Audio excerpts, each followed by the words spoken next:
Hello students, welcome to Dr. RP classes. Today we are going to understand a very important difference between Prime Minister and President's power and functions in India. तो चलिए आज एक बहुत ही important topic लेकर आई हूँ आपके सामने, तो चलिए इसको समझने की कोशिश करते हैं. Let's start the class without wasting any time. Okay, चलिए स्टार्ट करते हैं. सबसे पहले देखते हैं प्रेसिडेंट ऑफ इंडिया के बारे में और फिर उनके जो पावर्स हैं उनको अलग अलग कैटेगराइज करके समझने की कोशिश करते हैं. स्टार्ट करते हैं क्लास को बच्चों. तो प्रेसिडेंट ऑफ इंडिया जो हैं, the president is the constitutional head of the state and the first citizen of India. The President acts according to the advice of the Prime Minister and the Council of Ministers. तो इसका मतलब ये है बच्चों कि जो president होते हैं इंडिया के, वो constitutional head of the state हैं, यानी कि वो संवैधानिक प्रधान हैं और वो अपने इंडिया के फर्स्ट सिटीजन भी कहलाते हैं. The president acts according to the advice of the prime minister and the council of minister, और वो वही कार्य करते हैं जो प्राइम मिनिस्टर और उनकी जो काउंसिल ऑफ मिनिस्टर्स है, उनकी जो एडवाइस होती है, सलाह होती है, उनके एडवाइस पर ही वो अपने कार्य को करते हैं. नेक्स्ट है देखिए एग्जीक्यूटिव पावर. उनके कुछ पावर हैं जो एग्जीक्यूटिव पावर है, यानी कि कार्यपालिका शक्तियाँ. Appoints the prime minister, prime minister को अपॉइंट करना, नियुक्त करना. Appoints union minister on the advice of the prime minister, और जितने भी यूनियन मिनिस्टर होते हैं उनकी नियुक्ति वो प्राइम मिनिस्टर की एडवाइस से करते हैं. Appoints governors of the state, यानी कि राज्यों के जो राज्यपाल होते हैं उनकी नियुक्ति जो होती है वो भी प्रेसिडेंट करते हैं. अपॉइंट्स जजेस of the supreme court of India and high courts, high court और सुप्रीम कोर्ट में जो जजों की नियुक्ति होती है उनकी भी अपॉइंटमेंट हमारे राष्ट्रपति करते हैं. Appoints the attorney general, controller and auditor general, election commission etcetera.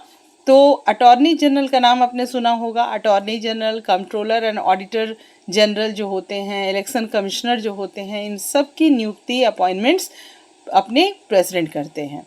All executive action of the union government are taken in the president's name. जितने भी एग्जीक्यूटिव कार्य होते हैं यूनियन गवर्नमेंट के, सेंट्रल गवर्नमेंट के, वो प्रेसिडेंट के नाम से ही किए जाते हैं, क्योंकि वो प्रेसिडेंट जो होते हैं वो कॉन्स्टिट्यूशनल हेड हैं, संवैधानिक प्रधान हैं, इसलिए उन्हीं के नाम पर जितने भी एक्शन होंगे, एग्जीक्यूटिव एक्शन, उन्हीं के नाम पर किए जाते हैं. दूसरा पॉइंट है बच्चों legislative power. Summons and prorogues parliament, यानी कि पार्लियामेंट का जो सेशन होता है उसको बुलाना और आहूत करना, यानी कि समाप्त करना. डिसॉल्व द लोकसभा, लोकसभा को भंग करने की शक्ति भी है उनके पास. Address parliament at the beginning of the first session after each general election and every year. जो पार्लियामेंट का जो हर साल जो पार्लियामेंट का जो सेशन शुरू होता है और जो जनरल इलेक्शन के बाद सेशन शुरू होता है, उनको सबसे फर्स्ट में प्रेसिडेंट ही एड्रेस करते हैं. Nominates members to the Rajya Sabha with special knowledge in literature, science, arts and social services. यानी कि जो राज्यसभा में हम लोगों ने पहले भी पढ़ा है कि 12 जो लोग ऐसे रिकमेंड किए जाते हैं, नॉमिनेट किए जाते हैं, उनको जो लिटरेचर से हों, उनके पास स्पेशल नॉलेज हो लिटरेचर का, साइंस का, आर्ट्स का या सोशल सर्विस से हो, तो इन जगहों से जो नॉमिनेट किए जाते हैं मेंबर राज्यसभा में, उनको भी प्रेसिडेंट ही नॉमिनेट करते हैं. Give assent to bill passed by parliament, और जितने भी पार्लियामेंट में बिल पास होते हैं बच्चों, उनको अपना एसेंट देना, उन पे सिग्नेचर करना, ये भी उनका एक कार्य होता है जो बहुत ही इम्पॉर्टेंट है. Can promulgate ordinance when parliament is not in session, जब पार्लियामेंट का सेशन नहीं चल रहा हो और कोई ऐसी जरूरी इशू आ गई हो तो पार्लियामेंट में ऑर्डिनेंस पास करना भी उनका बहुत ही महत्वपूर्ण काम होता है. नेक्स्ट पॉइंट है financial powers. No money bill can be introduce without the president's recommendation. बिना प्रेसिडेंट के रिकमेंडेशन के मनी बिल को इंट्रोड्यूस नहीं किया जा सकता किसी भी सेशन में. Causes the union budget to be laid before parliament, और यूनियन बजट जो होता है उसके पहले भी प्रेसिडेंट से उन पे रिकमेंडेशन लेनी पड़ती है. Controls the contingency fund of the India, जो भारत की संचित निधि होती है, कंटीजेंसी फंड होती है, उसका कंट्रोल भी राष्ट्रपति के पास होता है. नेक्स्ट पावर है judicial power. Grant pardon reprieve, respite, remission और कम्यूटेशन ऑफ पनिशमेंट। जो पनिशमेंट होती है, बिग पनिशमेंट होती है, उसको क्षमा करना, उसके जो कम करने की जो शक्तियाँ होती हैं उसके लिमिट को, तो वो सब चीज़ की पनिशमेंट को या फिर ख़त्म कर देना, तो ये सब जो है क्षमादान देना, ये सब शक्तियाँ जो हैं अपने प्रेसिडेंट के पास होती हैं। कैन पार्डन डेथ सेंटेंस, अगर किसी को फांसी की सज़ा दे दी गई हो तो उसको भी वो क्षमादान दे सकते हैं। Consult the supreme court on important legal matters, supreme court से वो इम्पॉर्टेंट लीगल मैटर्स पे कंसल्ट कर सकते हैं, सलाह ले सकते हैं, ये उनकी जुडिशियल पावर है। नेक्स्ट है बच्चों emergency power. The president can proclaim national emergency, वो नेशनल इमरजेंसी भी लगा सकते हैं, जो कि आपका कॉन्स्टिट्यूशनल आर्टिकल कहता है 352। स्टेट इमरजेंसी या प्रेसिडेंट रूल जो लगता है स्टेट्स में, तो वो आर्टिकल 356 के तहत लगता है और उसका जो पावर है वो भी प्रेसिडेंट के पास होता है। फाइनेंशियल इमरजेंसी आर्टिकल 360 कहता है अगर देश में वित्तीय इमरजेंसी हो गई हो तो वो फाइनेंशियल इमरजेंसी लगा सकते हैं। तो ये 3 इमरजेंसी है बच्चों, इसको आपको याद रखना है with article number 352 national emergency, article number 356 state emergency और president rule, and 360 financial emergency. Next है military power. Supreme commander of the armed forces, जितने भी आर्म्ड फोर्सेस हैं हमारे यहाँ हमारे देश में, तो तीनों सेनाओं के वो कमांडर होते हैं। Appoints chief of the army, navy and air force, यही तीनों अपने यहाँ सेनाएं होती हैं, आर्मी, नेवी और एयरफोर्स, और उनके जो चीफ होते हैं उनकी अपॉइंटमेंट करना भी मिलिट्री पावर का एक बहुत बड़ा हिस्सा है, जिसको कि अपॉइंट करते हैं president. Can declare war and conclude peace subject to parliament's approval, अगर पार्लियामेंट से अप्रूवल मिल जाती है तो वो वॉर या पीस को डिक्लेयर कर सकते हैं। नेक्स्ट देखिए प्राइम मिनिस्टर ऑफ इंडिया। जब तक हम लोग दोनों को नहीं समझेंगे तब तक हम लोग उसमें डिफरेंसेस को नहीं समझ पाएंगे। तो the prime minister is the real executive head of the government and the most powerful political authority in India. जो प्राइम मिनिस्टर होते हैं बच्चों, प्रधानमंत्री जो होते हैं, वो रियल एग्जीक्यूटिव हेड होते हैं, यानी कि वो रियल कार्य भी करते हैं, वो सिर्फ कॉन्स्टिट्यूशनल हेड नहीं होते, वो रियल हेड होते हैं, यानी कि ग्राउंड पे उन्हीं को कार्य करना होता है। फॉर्मेशन ऑफ गवर्नमेंट, क्या क्या कार्य करेंगे? Form the council of ministers जो काउंसिल के मिनिस्टर्स होते हैं उनको बनाना। एलोकेट पोर्टफोलियोज टू मिनिस्टर्स, जो मिनिस्टर्स होते हैं उनके अंदर डिपार्टमेंट्स को एलोकेट करना भी उनका कार्य होता है। कैन रिसफल और रिमूव मिनिस्टर, किसी मिनिस्टर को अगर रिमूव करना हो तो वो उनको रिमूव कर सकते हैं। Administrative powers, head the council of ministers, तो वो अपने काउंसिल ऑफ मिनिस्टर्स के हेड होते हैं। Coordinates the work of different ministries, जो वर्क करती है मिनिस्ट्री, अलग अलग डिफरेंसेस मिनिस्ट्री जो होती है, अलग अलग डिफरेंट मिनिस्ट्री जो होती है, उनके अंदर जो कार्य हो रहा है उसको कोऑर्डिनेट करने का काम भी प्रधानमंत्री का होता है। Supervises government policy and administration, तो जितनी भी गवर्नमेंटल पॉलिसीज़ चल रही है या एडमिनिस्ट्रेशन के थ्रू जो कुछ भी चल रहा है कार्य, तो उनको सुपरवाइज करना भी प्राइम मिनिस्टर का काम होता है। लीड्स द कैबिनेट मीटिंग, जो भी कैबिनेट मीटिंग होगी उनको लीड कौन करता है? तो अपने प्राइम मिनिस्टर करते हैं। लेजिस्लेटिव पावर देख लेते हैं। Advises the president to someone और डिसॉल्व द लोकसभा, तो वो प्रेसिडेंट जो समन और डिसॉल्व करते हैं ना लोकसभा को, उनको एडवाइस कौन करता है? उनको एडवाइस करते हैं अपने पीएम।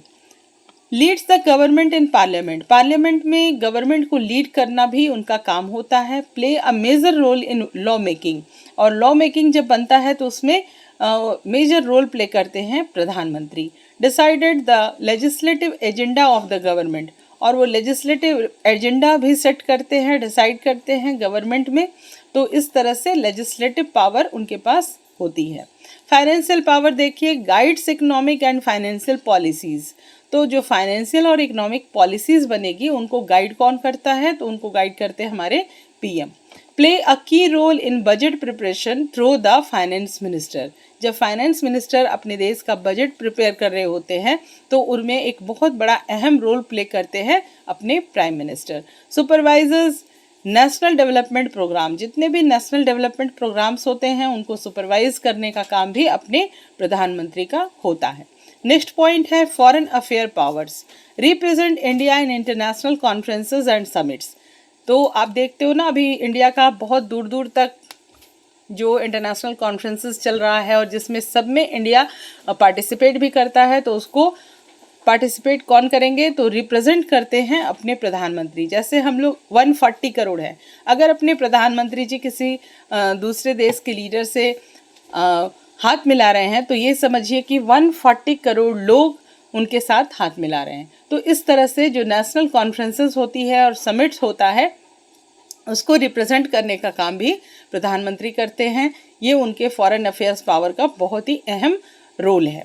नेक्स्ट है शेप्स फॉरेन पॉलिसी, अपनी विदेश नीति को शेप देना भी प्रधानमंत्री का काम होता है। जैसे आपने सुना होगा NAM, NAM, तो NAM जो बना था हमारे यहाँ नॉन अलाइनमेंट पॉलिसी, जो नॉन अलाइनमेंट मूवमेंट हुआ था, उसमें भी आपने देखा होगा नेहरू जी का बहुत बड़ा कंट्रीब्यूशन है। तो इस तरह से जो फॉरेन पॉलिसी होती है उसको शेप देने का काम भी अपने देश के प्रधानमंत्री करते हैं। नेक्स्ट है negotiate treaties and agreements with other countries, जो दूसरे देशों के साथ संधियां होती हैं, एग्रीमेंट्स होता है, उसको निगोशिएट करना भी प्रधानमंत्री का काम होता है। नेक्स्ट पॉइंट है बच्चों emergency powers, advises the president regarding the proclamation of the emergency. अगर प्रेसिडेंट इमरजेंसी बुलाते हैं, जो अभी हमने तीनों इमरजेंसीज को पढ़ा तीनों आर्टिकल के साथ, तो उसको एडवाइस कौन करता है, तो उसको एडवाइस करते हैं prime minister. Leeds the government during national crisis, अगर नेशनल क्राइसिस हो जाए किसी चीज़ पे, तो उसको भी लीड कौन करेगा, तो अपने PM करेंगे, क्योंकि PM is the real head of the India. अब देखिए डिफरेंसेस देख लेते हैं, differences between president and prime minister. तो इसमें 3 पॉइंट्स रखा गया है, बेसिस है, प्रेसिडेंट है एंड प्राइम मिनिस्टर है। तो चलिए एक एक करके समझते हैं। पोजीशन है, तो पोजीशन में प्रेसिडेंट जो होंगे हेड ऑफ द स्टेट है, क्योंकि वो कॉन्स्टिट्यूशनल हेड हैं, और प्राइम मिनिस्टर जो होंगे हेड ऑफ द गवर्नमेंट है, यानी कि सरकार के जो हेड होंगे वो प्राइम मिनिस्टर होंगे, और देश के जो हेड होते हैं, मुखिया होते हैं, वो होते हैं प्रेसिडेंट। नेचर कैसा है, तो नॉमिनल एग्जीक्यूटिव है, यानी कि नॉमिनल एग्जीक्यूटिव और real executive appointed by the president. तो नॉमिनल एग्जीक्यूटिव क्या होता है, यानी कि संवैधानिक प्रधान हैं, उनके नाम से देश के सारे काम होते हैं। लेकिन real executive appointed by the president, तो प्राइम मिनिस्टर जो होंगे वो रियल एग्जीक्यूटिव है, और उनकी अपॉइंटमेंट जो होती है वो प्रेसिडेंट के थ्रू होती है। अपॉइंटमेंट देखिए, appointment elected indirectly appointed by the president. तो प्रेसिडेंट जो होते हैं वो इनडायरेक्टली उनका इलेक्शन होता है और वो इलेक्टेड होते हैं, ठीक है। और ये इनडायरेक्टली होता है, जैसा कि हम जानते हैं बच्चों कि डायरेक्ट और इनडायरेक्ट 2 तरह के इलेक्शन होते हैं। तो यहाँ जब प्रेसिडेंट का चुनाव होता है तो इनडायरेक्ट वे में होता है। और प्राइम मिनिस्टर जो हैं अपॉइंट करते हैं, कैसे अपॉइंट होते हैं, अपॉइंटेड बाय द प्रेसिडेंट। तो प्रेसिडेंट के थ्रू उनकी नियुक्ति होती है। नेक्स्ट है देखिए अकाउंटेबिलिटी, यानी कि रिस्पॉन्सिबिलिटी, यानी कि जिम्मेदारी। Not responsible to the parliament, ये संसद के प्रति जो अपने प्रेसिडेंट होते हैं वो पार्लियामेंट के लिए उत्तरदायी नहीं है। रिस्पॉन्सिबल टू द लोकसभा, और प्राइम मिनिस्टर जो होते हैं वो लोकसभा के प्रति उत्तरदायी होते हैं, क्योंकि वो लोकसभा के नेता होते हैं। पावर्स में है mostly exercised on ministerial advice. तो जो प्रेसिडेंट का काम है, उनका मेन काम है जो मिनिस्ट्री या काउंसिल ऑफ मिनिस्ट्री और PM के एडवाइस पे उनको सारे काम करने होते हैं। और इनका जो प्राइम मिनिस्टर का है एक्सरसाइज एक्चुअल एग्जीक्यूटिव अथॉरिटी, और जो रियल हेड हैं प्राइम मिनिस्टर, इसलिए एक्चुअल एग्जीक्यूटिव अथॉरिटी है इनके पास, और ये एक्चुअली काम करते हैं। अब रोल देखिए कॉन्स्टिट्यूशनल एंड सेरेमोनियल। तो इनका जो प्रेसिडेंट का काम होता है, रोल है, वो कॉन्स्टिट्यूशनल हेड हैं और वो सेरेमोनियल हैं, यानी कि वो संवैधानिक प्रधान हैं, और उनके नाम से ही देश के सारे काम होंगे। और प्राइम मिनिस्टर जो होंगे एडमिनिस्ट्रेटिव एंड पॉलिटिकल लीडरशिप, तो प्रशासनिक और राजनीतिक दोनों लीडरशिप उनको देखनी होती है, उनका यही रोल होता है।